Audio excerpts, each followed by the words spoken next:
আল্লাহ তাআলার একটি আদেশের অবমাননার কারণে হযরত দাউদ আলাইহিস সালামের কওমের কিছু লোককে আল্লাহ তাআলা শাস্তি হিসাবে বানরে রূপান্তর করেছিলেন। একদিন হযরত দাউদ আলাইহিস সালাম নিজের ইবাদতখানায় ইবাদতে মশগুল ছিলেন। ঠিক তখনই আল্লাহ রাব্বুল আলামিন এক গায়েবী আওয়াজের মাধ্যমে তাকে নির্দেশ দিলেন, হে দাউদ, তুমি তোমার কওমকে জানিয়ে দাও তারা যেন শনিবার দিন সব ধরনের ব্যবসা বাণিজ্য বন্ধ রাখে, মাছ ধরা থেকে বিরত থাকে এবং এই দিনটিকে সম্পূর্ণভাবে আমার ইবাদতের জন্য নির্ধারণ করে, কারণ আমি এই দিনটিকে তোমাদের জন্য ইবাদতের দিন ঘোষণা করেছি। আল্লাহ তাআলার এই আদেশ পেয়ে হযরত দাউদ আলাইহিস সালাম বনি ইসরায়েলদের একত্রিত করে বললেন, হে বনি ইসরায়েলবাসী, শনিবার দিন তোমরা আল্লাহর ইবাদত করবে, সব ধরনের ব্যবসা বাণিজ্য ও মাছ শিকার থেকে বিরত থাকবে, আল্লাহকে ভয় করো এবং তার আদেশ মেনে চলো, তাহলেই তোমরা সফলকাম হবে। এই উপদেশ দেওয়ার পর হযরত দাউদ আলাইহিস সালাম সেখান থেকে চলে গেলেন। বনি ইসরায়েলদের অধিকাংশ মানুষ এই নির্দেশ যথাযথভাবে পালন করত। তারা শরীয়তের আইন মেনে চলত এবং আল্লাহর আদেশকে সম্মান করত। কিন্তু সমুদ্রের তীরবর্তী এলাকার একদল বনি ইসরায়েলি ধীরে ধীরে ভিন্ন পথে হাঁটতে শুরু করল। প্রথম দিকে তারাও আইন মেনে চলত, কিন্তু সময়ের সাথে সাথে তাদের অন্তরে চালাকি ও প্রতারণার চিন্তা জন্ম নিল। শনিবার দিন যখন সবাই ইবাদতের উদ্দেশ্যে ইবাদতখানায় যেত, তখন এদের কিছু লোক চুপি চুপি সমুদ্রের তীরে চলে যেত। সেখানে গিয়ে তারা দেখতে পেল শনিবার দিন সমুদ্রের তীরে অস্বাভাবিকভাবে প্রচুর মাছ নিজে থেকেই ডাঙায় উঠে আসছে। এই দৃশ্য দেখে তাদের অন্তরে লোভ জেগে উঠল। তারা বলল, সপ্তাহের অন্য কোনো দিনে এত মাছ দেখা যায় না, যদি আমরা শনিবারই মাছ ধরতে পারি তাহলে পুরো সপ্তাহ আর কষ্ট করতে হবে না। তখন একজন বলল, কিন্তু আমরা তো সরাসরি মাছ ধরতে পারি না, এটা তো আল্লাহর আদেশের বিরুদ্ধে যাবে। এরপর আরেকজন চালাকি করে বলল, আমরা শনিবার দিন মাছ ধরব না, বরং সমুদ্রের তীরে বড় বড় কূপ তৈরি করব এবং সেখানে জাল পেতে রাখব, পরের দিন এসে সেগুলো থেকে মাছ তুলে নেব। এই পরিকল্পনা ঠিক করে তারা বাড়ি ফিরে গেল। পরবর্তীতে তারা এই পরিকল্পনাই বাস্তবায়ন করল। আল্লাহর আইনকে ফাঁকি দিয়ে এভাবেই তারা মাছ ধরতে লাগলো। দেখতে পেল আল্লাহর পক্ষ থেকে তাৎক্ষণিক কোনো শাস্তি আসছে না। এতে তাদের সাহস আরও বেড়ে গেল। দিনের পর দিন এই প্রতারণার মাধ্যমে তারা বিপুল ধনসম্পদের মালিক হয়ে উঠল। অপরদিকে এই বংশের মধ্যেই অনেক লোক এমনও ছিল যারা শরীয়তের আইন মেনে চলত এবং মহান আল্লাহ রাব্বুল আলামিনকে ভয় করত। একদিন তারা সবাই মিলে ওই অবাধ্য লোকদের কাছে হাজির হলো এবং তাদেরকে নসিহত করে বলল, প্রিয় ভাইরা, আপনারা শনিবার দিন মাছ ধরা বন্ধ করুন, কারণ আল্লাহ তাআলা এই দিনটিকে শুধু ইবাদতের জন্য নির্ধারণ করেছেন। এই হুকুম অমান্য করলে আপনাদের ওপর কঠিন বিপদ নেমে আসতে পারে। কিন্তু ওই দলের একজন নেতা এই কথা শুনে ঠাট্টা বিদ্রূপ করে বলল, শরীয়তের সঙ্গে মাছ ধরার আবার কি সম্পর্ক? এই ধরনের আদেশ তো কোনো নবীর যুগেই দেখা যায়নি, এই কথার কোনো যুক্তি নেই। অতএব আমরা এই হুকুম মানব না। শনিবার দিন আমরা প্রকাশ্যেই মাছ ধরব। তবে দাউদ আলাইহিস সালাম যদি এর কোনো কল্যাণকর দিক দেখাতে পারেন তাহলে আমরা সেটা মানতে রাজি আছি। তোমরা যাও, এই বিষয়ে গিয়ে তার কাছে জিজ্ঞেস করে এসো। এরপর কয়েকজন লোক হযরত দাউদ আলাইহিস সালামের কাছে গিয়ে হাজির হলো এবং তার সঙ্গে তর্ক বিতর্ক শুরু করলো। তখন হযরত দাউদ আলাইহিস সালাম বললেন, আল্লাহ তাআলা তোমাদের লোভ লালসা থেকে দূরে রাখার জন্যই শনিবার দিন মাছ ধরা নিষেধ করেছেন। এই দিন মাছ ধরা থেকে বিরত থাকাই তোমাদের জন্য কল্যাণকর। এই কথা শোনার পর বনি ইসরায়েলের লোকেরা নিজেদের নেতার কাছে ফিরে এসে সব কথা খুলে বলল। তখন সেই নেতা বলল, দাউদ নবীর এই কথা মেনে চলা আমাদের পক্ষে সম্ভব নয়। অতএব আগামী শনিবারও তোমরা মাছ ধরার কাজ চালিয়ে যাবে, ভয় পাওয়ার কিছু নেই, কিছুই হবে না। এর আগেও মাছ ধরে আমরা অনেক ধন সম্পদের মালিক হয়েছি। আমার কথা মেনে চললে তোমাদের ভবিষ্যতেও লাভই লাভ। এই কথা শোনা মাত্রই সেখানে উপস্থিত অধিকাংশ বনি ইসরায়েল আনন্দে আত্মহারা হয়ে পড়ল। পরের দিন শনিবার মৎস্যজীবীদের মধ্য থেকে মাত্র কয়েকজন আল্লাহর ইবাদতের উদ্দেশ্যে হযরত দাউদ আলাইহিস সালামের কাছে গেল, কিন্তু অধিকাংশ মৎস্যজীবী হযরত দাউদ আলাইহিস সালামের কথা অমান্য করে ভোরবেলাতেই সমুদ্রে মাছ ধরতে চলে গেল। সারা দিন তারা আনন্দ উল্লাস করে মাছ ধরল, সেগুলো বিক্রি করে অনেক অর্থ উপার্জন করল এবং রাতের বেলা নিজ নিজ বাড়িতে ফিরে এলো। পরদিন ভোরবেলা যখন কয়েকজন লোক ইবাদতের উদ্দেশ্যে বের হলো, তখন তারা লক্ষ্য করল পুরো এলাকা একেবারে নিস্তব্ধ। একজন আরেকজনকে জিজ্ঞেস করল, ভাই, আজ এত নীরব কেন? কি হয়েছে? আজ কি তারা মাছ ধরতে যাবে না? অপরজন বলল, আমিও কিছু বুঝতে পারছি না। অন্যদিন তো জেলেরা হইচই করে বের হয়, কিন্তু আজ এমন নীরবতা কখনোই দেখা যায়নি। চলুন আমরা গিয়ে দেখি। এই কথা বলে তারা পাশের বাড়িগুলোর ভেতরে প্রবেশ করল। সেখানে গিয়ে যা তারা দেখল তাতে তাদের শ্বাস বন্ধ হয়ে আসলো। তারা দেখল একদল বড় বড় বানর মাটিতে পড়ে গড়াগড়ি করছে। লোকগুলোকে দেখা মাত্রই বানরগুলো তাদের পায়ের কাছে এসে হাউমাউ করে কাঁদতে লাগল। ঠিক সেই মুহূর্তে কয়েকজন মহিলা এসে বলল, গতকাল নিষেধ করা সত্ত্বেও তারা লোভ লালসায় পড়ে মাছ ধরতে গিয়েছিল। আল্লাহ রাব্বুল আলামিন শনিবার দিন মাছ ধরা থেকে বিরত থাকতে বলেছিলেন, কিন্তু তারা সেই আদেশ মানেনি। আল্লাহ ও তার নবীর কথা অমান্য করার কারণে তারা সবাই আজ বানরে রূপান্তরিত হয়েছে। এখন যদি আপনারা হযরত দাউদ আলাইহিসসালামের কাছে গিয়ে এদের জন্য ক্ষমা প্রার্থনা করেন, তাহলে হয়তো আল্লাহ তাদের জীবন ফিরিয়ে দিতে পারেন। এই কথা শুনে তারা বলল, সময় থাকতে তারা এসব বিষয়ে গ্রাহ্য করেনি, আমাদের তো এখন আর কিছুই করার নেই। তবুও আমরা এই ঘটনা হযরত দাউদ আলাইহিসসালামের কাছে জানিয়ে দেব। এরপর তারা সেখান থেকে ফিরে এসে একদল লোককে নিয়ে হযরত দাউদ আলাইহিসসালামের কাছে হাজির হলো এবং সব ঘটনা খুলে বলল। হে আল্লাহর নবী, আপনি তাদের জন্য ক্ষমা প্রার্থনা করুন, যাতে তারা আবার মানুষের রূপ ফিরে পায়। তখন হযরত দাউদ আলাইহিসসালাম বললেন, ক্ষমা করার মালিক শুধুমাত্র আল্লাহ তাআলা। তিনি যদি ক্ষমা করতে চান তবেই ক্ষমা হবে। অনেক তাফসীরকারের বর্ণনা অনুযায়ী ওই বানরগুলো মাত্র 3 দিন জীবিত ছিল। এরপর সেই অবাধ্য জাতি সম্পূর্ণরূপে ধ্বংস হয়ে যায়। আর যারা আল্লাহকে ভয় করেছিল এবং হযরত দাউদ আলাইহিসসালামের কথা মেনে চলেছিল, তাদের কিছুই হয়নি, বরং তারা পরবর্তীতে সুখে ও শান্তিতে বসবাস করতে লাগল। একদিন বনি ইসরায়েলের কয়েকজন লোক হযরত দাউদ আলাইহিসসালামের নিকটে হাজির হয়ে বলল, হে নবী, আমাদেরকে কিয়ামতের কিছু আলামত দেখান, যাতে আমাদের ঈমান আরও মজবুত হয়। তখন হযরত দাউদ আলাইহিসসালাম বলল, 4 দিন পর তোমরা মুক্তবের সামনের ময়দানে এসো, তাহলে কিয়ামতের কিছু আলামত দেখতে পাবে। এই কথা বলে তাদেরকে বিদায় দিলেন। সেই যুগে বনি ইসরায়েলদের মধ্যে একজন ধনী ব্যক্তি ছিল। তার সম্পদের অভাব ছিল না। তার একটি শখের গরু ছিল। গরুটির চেহারা খুব সুন্দর ছিল। সবসময় গরুটিকে সোনা রূপা দিয়ে সাজিয়ে রাখত। যে কেউ দেখলে গরুটির থেকে চোখ ফেরাতে পারত না এবং গরুটিকে মাঠে মুক্তভাবে ছেড়ে দিত। সারাদিন মাঠে চড়ত এবং রাতের বেলা গরুটি এসে ওই ধনী ব্যক্তির বাড়িতে শুয়ে পড়ত। হঠাৎ একদিন ওই গরুটি নিখোঁজ হলো। ওই ধনী ব্যক্তিটি তার গরুটিকে খোঁজার জন্য বিভিন্ন জায়গায় তার লোকদের পাঠিয়ে দিল। বিভিন্ন জায়গায় অনেক খোঁজাখুঁজি করেও গরুটিকে যখন খুঁজে পেল না, তখন লোকগুলি ফিরে এলো। তখন ধনী ব্যক্তিটি বলল, যে ব্যক্তি আমার এই গরুটিকে খুঁজে আনতে পারবে তাকে 100 স্বর্ণ মুদ্রা পুরস্কার দেওয়া হবে। এই ঘোষণা করার পর দেশের বিভিন্ন জায়গায় অনেক লোক গরুটিকে খোঁজার জন্য ব্যস্ত হয়ে পড়ল। সেই যুগে বনি ইসরায়েলদের মধ্যে অনেক নেককার এবং আল্লাহওয়ালা অনেক বুজুর্গ ছিল। তাদের মধ্যে একজন নেককার বুজুর্গ মহিলা ছিল। তিনি ছিলেন অত্যন্ত ধর্মপ্রাণ, দিন রাত আল্লাহর ইবাদতে মগ্ন থাকত। ওই বুজুর্গ মহিলা এবং তার একমাত্র ছেলে জঙ্গলের মাঝে একটি ছোট্ট ঘর বানিয়ে বসবাস করত। তাদের ঘরের পাশ দিয়ে একটি পানির নহর প্রবাহিত হতো। যখন তাদের ক্ষুধা পেত, ওই নহরের কাছে গিয়ে পেট ভরে পানি পান করত, আর তাতেই তাদের ক্ষুধা নিবারণ হতো। কিছুদিন পর ওই বুজুর্গ মহিলার ছেলে পানির নহরের পাশে গিয়ে দেখল সেখানে কয়েকটি আনার গাছ জন্মেছে। এটা দেখে খুব খুশি হয়ে বাড়িতে ফিরে আসলো।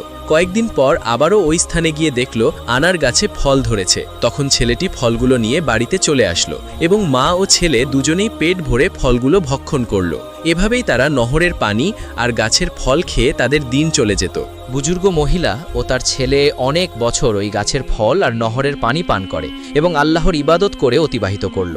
একদিন এই মহিলার ছেলে তার মাকে বলল, মা, আমরা এত বছর একই খাবার খাচ্ছি, এখন আমার ইচ্ছা হয় আমরা বাজার থেকে অন্য খাবার কিনে খাই। তখন তার মা বলল, তুমি টাকা কোথায় পাবে? ছেলেটি বলল, আনার গাছ থেকে কিছু আনার নিয়ে বাজারে যাব এবং সেগুলো বিক্রি করে যে টাকা পাবো তা দিয়েই খাবার কিনে নিয়ে আসব। তখন তার মা বলল, শোনো বাবা, মহান আল্লাহ তাআলা সন্তুষ্ট হয়ে যে খাবার আমাদের দিচ্ছে তার উপর আমাদের খুশি থাকা উচিত। অতিরিক্ত কিছু চিন্তা করা আমাদের জন্য উচিত হবে না। আমাদের নতুন কোনো খাদ্যের দরকার নেই। মায়ের এমন কথা শুনে ছেলেটি সন্তুষ্ট হলো না, বারে বারে একই কথা বলতেছে। তখন তার মা বিরক্ত হয়ে বলল, তোমার যা ইচ্ছা তাই করো। অতঃপর পরের দিন ওই মহিলার ছেলে আনার গাছ থেকে কিছু ফল নিয়ে বাজারে গেল। ফলগুলো বিক্রি করে যে টাকা পেল সেটা দিয়েই অনেক খাবার কিনে বাড়িতে ফিরে আসলো। তার মা খাবারগুলো দেখে কোনো খাবারই ভক্ষণ করল না। ছেলেটি বলল, শোনো মা, তুমি যদি কোনো কিছু না খাও তাহলে আমিও খাবো না। তখন বাধ্য হয়ে তার মা কিছু খাবার ভক্ষণ করল। অতঃপর এভাবেই সেদিন অতিবাহিত হলো। পরের দিন সকালবেলা ওই বুজুর্গ মহিলার ছেলে আনার গাছের সামনে গিয়ে দেখল আনার গাছে কোনো ফল ধরেনি। এটা দেখে ছেলেটি হতাশ হয়ে বাড়িতে ফিরে আসলো এবং তার মাকে বলল, মা, হঠাৎ করে আজকে থেকে দেখছি আনার গাছে কোনো ফল ধরেনি। ছেলের এমন কথা শুনে তার মা আর কিছুই বলল না। অতঃপর এভাবেই 3 দিন অতিবাহিত হয়ে গেল, কিন্তু গাছে কোনো ফল এলো না। অবশেষে তারা খুবই ক্ষুধার্ত হয়ে পড়ল। অতঃপর মা ও ছেলে দুশ্চিন্তায় এদিক ওদিক ঘোরাঘুরি করতে লাগলো। এমন একটি সময় তারা দেখল একটি সুন্দর স্বাস্থ্যবান গরু তাদের বাড়ির সামনে দাঁড়িয়ে আছে। এটা দেখে মা ও ছেলে তাড়াতাড়ি তাদের বাড়ির সামনে আসলো।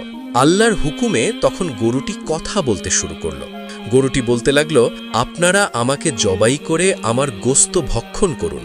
আল্লাহ তাআলা আমার গোস্ত আপনাদের জন্য হালাল করেছেন।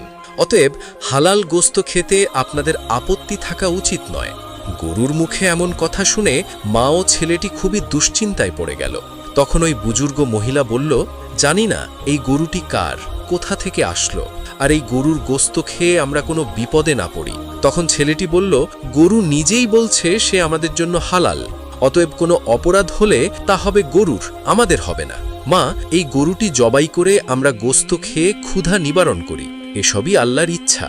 আল্লাহ তাআলা এই ফল বন্ধ করে হয়তো আমাদের জন্য এই গরুটি পাঠিয়ে দিয়েছে। বুজুর্গ মহিলাটি ছেলের কথায় শেষ পর্যন্ত রাজি হয়ে গেল।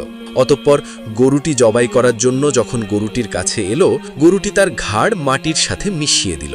তখন ছেলেটি একাই গরুটিকে জবাই করল। অতঃপর সমস্ত কাজ সম্পন্ন করল। অবশেষে গরুর গোস্তগুলো কাবাব করে তারা ভক্ষণ করল এবং কিছুটা পরের দিনের জন্য রেখে দিল। এদিকে বনি ইসরায়েলের সেই ধনী ব্যক্তিটি একজন মহিলাকে তার গরু খোঁজার জন্য বাড়ি বাড়ি গিয়ে তল্লাশি করার জন্য নির্দেশ দিল। অতঃপর সেই মহিলাটি গরু খুঁজতে খুঁজতে জঙ্গলের মাঝে নির্জন এলাকায় ওই বুজুর্গ মহিলার বাড়ির সামনে এসে দেখল একটি গরুর চামড়া এবং জরাজীর্ণ হাড্ডি সেখানে পড়ে রয়েছে। এটা দেখে সে অনেকটাই আশাবাদী হলো। অতঃপর মহিলাটি দেরি না করে তাদের বাড়ির ভিতরে গিয়ে দেখল বুজুর্গ মহিলা এবং তার ছেলে গরুর মাংসের কাবাব খাচ্ছে। এটা দেখে ওই মহিলাটি বলল, আমি খুবই ক্ষুধার্ত, আপনারা আমাকে কিছু কাবাব খেতে দিন। এটা শুনে বুজুর্গ মহিলা ওই মহিলাকে কিছু খাবার খেতে দিল। তখন ওই মহিলাটি বলল, বাহ, খুবই সুস্বাদু এই কাবাব খেতে, আমি কিছু বাড়ি নিয়ে যাব, বাড়ি গিয়ে মজা করে খাবো। এই বলে তিনি সেখান থেকে চলে আসলো। অতঃপর ওই মহিলাটি বাড়ি না গিয়ে সোজা ওই ধনী ব্যক্তির নিকটে উপস্থিত হলো এবং বলল, হুজুর, আপনি যে গরুটি খুঁজছেন আমি তার সন্ধান নিয়ে এসেছি, এখন আপনি আমার প্রাপ্য টাকা দিয়ে দিন। তখন ধনী ব্যক্তিটি তার প্রাপ্য টাকা দিয়ে বলল, কোথায় আমার সেই শখের গরু? তখন মহিলাটি বলল, আপনার গরু জীবিত নেই, তবে যারা নিয়েছে তাদের সন্ধান দিতে পারি। ধনী ব্যক্তি বলল, তুমি বলো কারা সেই লোক? তখন মহিলাটি বলল, এই জঙ্গলের নির্জন এলাকায় একজন বৃদ্ধা এবং তার ছেলে একটি ছোট্ট ঘর বানিয়ে থাকে এবং সেখানে ইবাদতের নামে মিথ্যা মিথ্যা ভান করে, চুরি ডাকাতি করে। আপনার গরুটিকে তারা জবে করে কাবাব করে খেয়ে ফেলেছে। গরুর চামড়া এবং হাড় এখনও বাইরে পড়ে আছে, এই দেখুন তার প্রমাণ। আপনি এখনই আপনার লোক পাঠিয়ে তাদেরকে বন্দী করুন। অতঃপর ধনী ব্যক্তিটি দেরি না করে হযরত দাউদ আলাইহিসসালামের নিকটে হাজির হলো এবং সম্পূর্ণ ঘটনা খুলে বলল। তখন হযরত দাউদ আলাইহিসসালাম তার লোকদের হুকুম করল, তোমরা যাও, ওই বৃদ্ধা এবং তার ছেলেকে এখানে ধরে নিয়ে আসো। কিছুক্ষণ পর হযরত দাউদ আলাইহিসসালাম যখন এবাদতখানায় ছিলেন, তখন হঠাৎ হযরত জিবরাইল আলাইহিসসালাম আগমন করলেন এবং বললেন, হে আল্লাহর খলিফা হযরত দাউদ আলাইহিসসালাম, আপনার নিকটে বনি ইসরাইলের ধনী ব্যক্তি যে অভিযোগ করেছে সেটা বিশাল এক রহস্য। এই ধনী ব্যক্তি একসময় ওই বৃদ্ধার স্বামীর চাকর ছিল। বৃদ্ধার স্বামী একসময় বিশাল বড় ব্যবসায়ী ছিল। একদিন ওই বৃদ্ধার স্বামী এই ধনী ব্যক্তিকে নিয়ে ব্যবসার উদ্দেশ্যে সিরিয়া সফর করেন। অনেক পথ অতিক্রম করার পর তারা ক্লান্ত হয়ে পড়েছিল, তাই একটি নির্জন জায়গায় বিশ্রাম করছিল।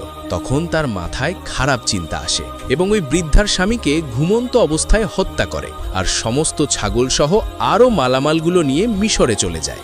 সেখানে সমস্ত কিছু বিক্রি করে শুধুমাত্র এই গরুটি ছাড়া, যার ফলে বিশাল অর্থের মালিক হয়ে যায়। দেশে ফিরে খুব অল্প সময়ে মিথ্যা প্রচার করে সমাজের একটি ধনী ব্যক্তিতে পরিণত হয়। এখন যে গরুটি বৃদ্ধা এবং তার ছেলে জবাই করে খেয়ে ফেলেছে সেটি ওই বৃদ্ধার স্বামীর গরু ছিল। আর এখন ওই ধনী ব্যক্তির যে বিপুল ধন সম্পদ আছে সেগুলো ওই বৃদ্ধার স্বামীর অর্জিত করা হালাল সম্পদ। অতএব এই ঘটনাকে সম্মুখে রেখে আপনি ন্যায় বিচার করবেন। এই কথা বলে হজরত জিব্রাইল আলাইহিসসালাম সেখান থেকে বিদায় নিলেন। কিছুক্ষণ পর হজরত দাউদ আলাইহিসসালামের লোকজন ওই বৃদ্ধা এবং তার ছেলেকে তার দরবারে নিয়ে হাজির হলো। তখন হজরত দাউদ আলাইহিসসালাম বললেন, সবাইকে বলে দাও এই ঘটনার উপযুক্ত বিচার আগামী দিন ময়দানে করব এবং সবাইকে কিয়ামতের আলামত দেখাবো। এই কথা শুনে সবাই বিদায় নিল। পরের দিন সবাই একে একে ময়দানে জমায়েত হতে শুরু করল। নির্ধারিত সময় মতো হজরত দাউদ আলাইহিসসালাম প্রথমে তার সুমধুর কণ্ঠে জাবুর কিতাব তেলাওয়াত করলেন। সমস্ত মানুষ তার সুমধুর কণ্ঠে জাবুর কিতাব তেলাওয়াত মনোমুগ্ধ হয়ে শুনল। অবশেষে হজরত দাউদ আলাইহিসসালাম ওই ধনী ব্যক্তি এবং বৃদ্ধা ও তার ছেলেকে সবার সম্মুখে হাজির করল। হজরত দাউদ আলাইহিসসালাম ধনী ব্যক্তিকে বললেন, বৃদ্ধা, এই মা ক্ষুধার তাড়নায় আপনার গরু জবাই করে খেয়ে ফেলেছে। এদের অভাব দূরীকরণে আমার তৎপরতা থাকা উচিত ছিল, কিন্তু সঠিক সময়ে আমি এই কাজ করতে ব্যর্থ হয়েছি, যার ফলে এরা আপনার গরুটিকে জবাই করতে বাধ্য হয়েছে। অতএব আপনি এদেরকে ক্ষমা করে দিন। তখন ধনী ব্যক্তি বলল, না, আমি ক্ষমা করব না। কাউকে না জানিয়ে আমার শখের গরু চুরি করে খেয়ে ফেলেছে, আপনি এর ন্যায় বিচার করুন। তখন দাউদ আলাইহিসসালাম বললেন, আচ্ছা ঠিক আছে, তাহলে গরুর ক্ষতিপূরণ সহ প্রাপ্য দাম আমি আপনাকে দিয়ে দিচ্ছি। এখন আপনি তাদেরকে ক্ষমা করে দিন। ধনী ব্যক্তিটি বলল, আমি ক্ষমা করতে আসিনি, সঠিক বিচারের জন্য আপনার কাছে এসেছি। ঠিক এমন সময় হজরত জিব্রাইল আলাইহিসসালাম এক গায়েবী আওয়াজ দিয়ে বললেন, হে দাউদ আলাইহিসসালাম, ওই ধনী ব্যক্তি বহুবার ন্যায় বিচারের কথা বলেছে, অতএব আপনি ন্যায় বিচার করে দিন। অতঃপর হজরত দাউদ আলাইহিসসালাম ওই বৃদ্ধাকে জিজ্ঞাসা করলেন, আপনাদের এই বিষয়ে কিছু বলার আছে? তখন বৃদ্ধা বলল, হুজুর, আমার স্বামী একজন নেককার ব্যবসায়ী ছিলেন। তিনি চিরদিন ব্যবসার অর্ধেক লাভের টাকা গরিব দুঃখীদের দান করতেন, কিন্তু একদিন ব্যবসার উদ্দেশ্যে সিরিয়া যাত্রা করেন। তারপর থেকে আর কখনোই ফিরে আসেনি। আমি তখন আমার একমাত্র ছোট্ট ছেলেকে নিয়ে খুবই চিন্তিত হয়ে পড়ি। আমার সমস্ত ধন সম্পদ দুষ্টু লোকেরা নিয়ে নিয়েছে, ফলে আমাকে অনেক দিন ক্ষুধায় দিন কাটাতে হয়েছে। আমি এই কষ্ট সহ্য করতে না পেরে এক জঙ্গলের মাঝে নির্জন জায়গায় গিয়ে আল্লাহর ইবাদতে মগ্ন হয়ে পড়ি। সেখানে নহরের পালি এবং গাছের ফল খেয়ে অনেক বছর কাটিয়ে দিয়েছি। এভাবে মহান আল্লাহ আমাদের রিজিকের ব্যবস্থা করে দিয়েছিলেন। একদিন আমার ছেলে ওই গাছের ফল খেতে রাজি হলো না। বাজারে গিয়ে কিছু নতুন খাবার কিনে আনলো। তার পরদিন থেকে ওই গাছে আর ফল ধরছে না। অবশেষে আমি এবং আমার ছেলে ক্ষুধায় কাতর হয়ে পড়েছিলাম। ঠিক তখনই কোথা থেকে যেন একটি গরু আমাদের বাড়ির সামনে এসে আল্লাহর হুকুমে মানুষের মতো কথা বলতে লাগলো। সে বলল, আমি তোমাদের জন্য হালাল, অতএব তোমরা ক্ষুধায় কষ্ট পাচ্ছ কেন? আমাকে জবাই করে আমার মাংস খেয়ে ক্ষুধা নিবারণ করো। এই কথা শুনে আমরা গরুটি জবাই করে তার মাংস কাবাব করে খেয়ে ফেলেছি। এখন আপনি যে বিচার করবেন তা আমরা মাথা পেতে নেব। তখন হযরত দাউদ আলাইহিসসালাম তাদের কথা শুনে সবার মাঝে তাদের বিচার শুরু করল। তিনি ওই ধনী ব্যক্তিকে বলল, হে গরুর দাবিদার, আপনি একজন ধনী ব্যক্তি, কিন্তু এই সম্পদের মালিক আপনি নন। আপনি এই ধন সম্পদ লুট করেছেন। আপনি এই বৃদ্ধার স্বামীকে হত্যা করে তার ধন সম্পত্তির মালিক হয়েছেন। অতএব এই গরুর প্রকৃত মালিক আপনি নয়, বরং এই বৃদ্ধা এবং তার ছেলে। এমন কথা শুনে ধনী ব্যক্তিটি বলল, হে আল্লাহর নবী হযরত দাউদ আলাইহিসসালাম, আমি এখানে ন্যায় বিচার পেতে এসেছি, কোনো মিথ্যা গল্প কাহিনী শুনতে আসিনি। সুতরাং এই বৃদ্ধা যা বলছে তা সম্পূর্ণ মিথ্যা। তখন দাউদ আলাইহিসসালাম বললেন, আপনি আসলেই মিথ্যুক। আপনার এই ঘটনা আমি জানতাম না, আমাকে হযরত জিব্রাইল আলাইহিসসালাম জানিয়েছেন। অতঃপর দাউদ আলাইহিসসালাম বললেন, এখানে যে অপরাধী তার হাত পা এবং সমস্ত অঙ্গ প্রত্যঙ্গ সঠিক সাক্ষী দাও। এই কথা বলার সাথে সাথে ওই ধনী ব্যক্তির জবান বন্ধ হয়ে গেল। সঙ্গে সঙ্গে ধনী ব্যক্তির হাত সাক্ষ্য দিতে লাগলো, হুজুর, আপনার কথাই সত্যি। আমি ছুরি দিয়ে আমার মালিকের গলা কেটে হত্যা করেছি। অতঃপর সমস্ত ধন সম্পদ বিক্রি করে তা থেকে প্রচুর টাকার মালিক হয়েছি। এভাবেই সমস্ত অঙ্গ প্রত্যঙ্গ একে একে সাক্ষী দিতে লাগলো। তখন হযরত দাউদ আলাইহিসসালাম বললেন, এই ধনী ব্যক্তির ধন সম্পদ এবং সব কিছুই এই বৃদ্ধা এবং তার ছেলেকে দিয়ে দাও এবং ওই ধনী ব্যক্তিকে কতল করে ফেলো। সাথে সাথে এই ঘোষণা কার্যকর করা হলো। অতঃপর বৃদ্ধা এবং তার ছেলে ময়দানে সিজদায় অবনত হয়ে পড়ল। তখন সমগ্র বনি ইসরায়েলের মানুষ এটা দেখে হতবাক হয়ে গেল। এরপর দাউদ আলাইহিসসালাম বললেন, আজকের দিনের এই ঘটনা তোমাদের জন্য কিয়ামতের নিদর্শন। পৃথিবীতে যে যাই করুক না কেন, কিয়ামতের দিনে তোমাদের প্রত্যেকের অঙ্গ প্রত্যঙ্গ হবে আসল সাক্ষী। অতএব কিয়ামতের কঠিনতম দিনে উদ্ধারের জন্য শরীয়ত পালনে অঙ্গীকারবদ্ধ হও এবং এটাই হবে তোমাদের জন্য উত্তম। এই ঘটনা থেকে আমরা এই শিক্ষা নিতে পারি, মহান আল্লাহ রব্বুল আলামিন পবিত্র কোরআনে যেসব কাজগুলো বর্জন করতে বলেছেন সেগুলো বর্জন করব এবং সঠিক পথে চলব। আল্লাহ তাআলা যেন আমাদেরকে প্রিয় নবীর দেখানো পথে এবং পবিত্র কোরআনের নির্দেশ অনুসারে চলার তৌফিক দান